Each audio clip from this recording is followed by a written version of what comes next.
ये कैसे हो सकता है? ये दस्तावेज अखबार में कैसे शाया हो सकती है? ये हमें नहीं मालूम, मगर ये मालूम है कि रियासत सुल्तान मौसम के बगैर 5 से 10 बरसों में गिर जाएगी। हर कोई ये जानता है कि वो रियासत और कौम के लिए किस कदर अहम है।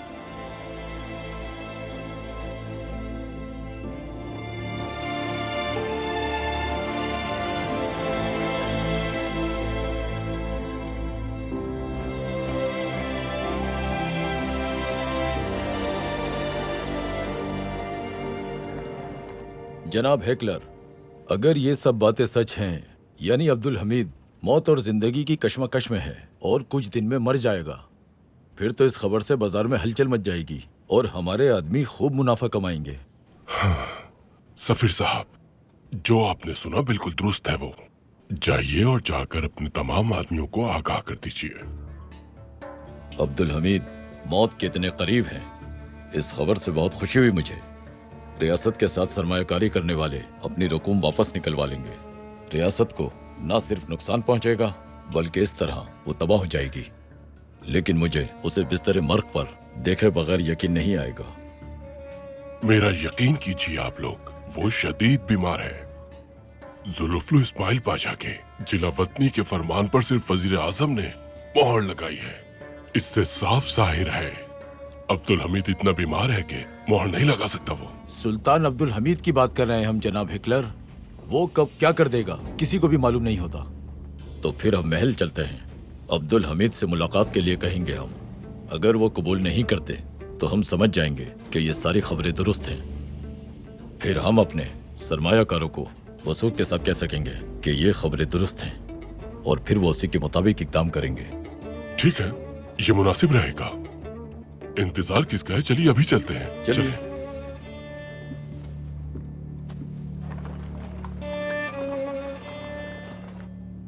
अली उस्मान,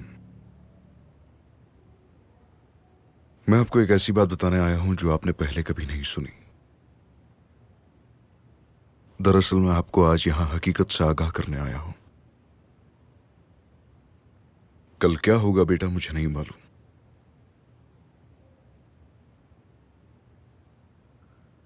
बेहतर होगा कि आपको ये मुझसे मालूम हो ना कि किसी और से। मैं अकबा में शहीद होने वाले भाइयों का कमांडर था जिन पर आप फख्र करते थे।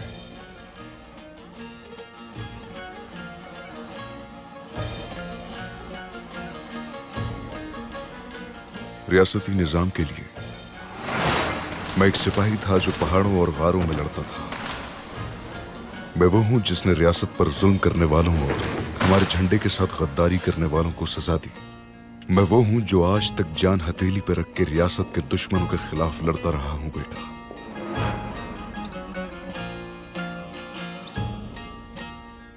उन्होंने आपको नुकसान पहुंचाया,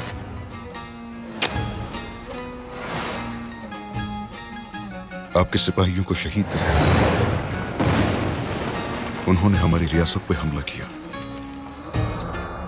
हम यहां पाया तख्त इसलिए आए ताकि उनकी गद्दारी का उनसे बदला ले सके बेटा। जिस रास्ते पर मैं चल रहा हूं वो अब मुझे एक अखाड़े में ले जा रहा है। मैं वहां उनसे इस सब का हिसाब लूंगा।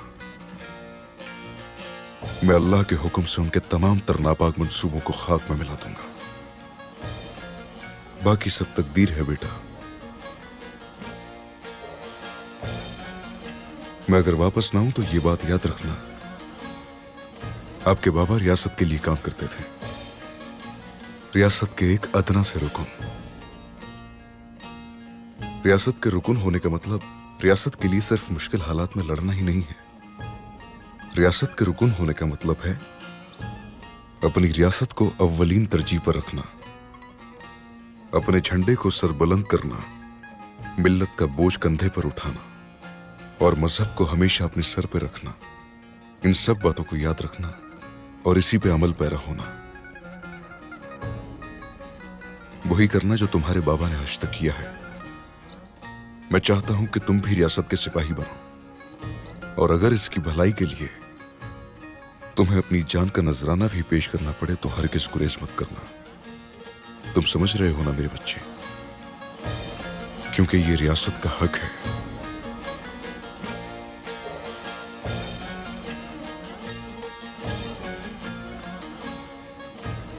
आप चाचा के पास रहें। उनकी बात को आप मेरी बात समझिएगा।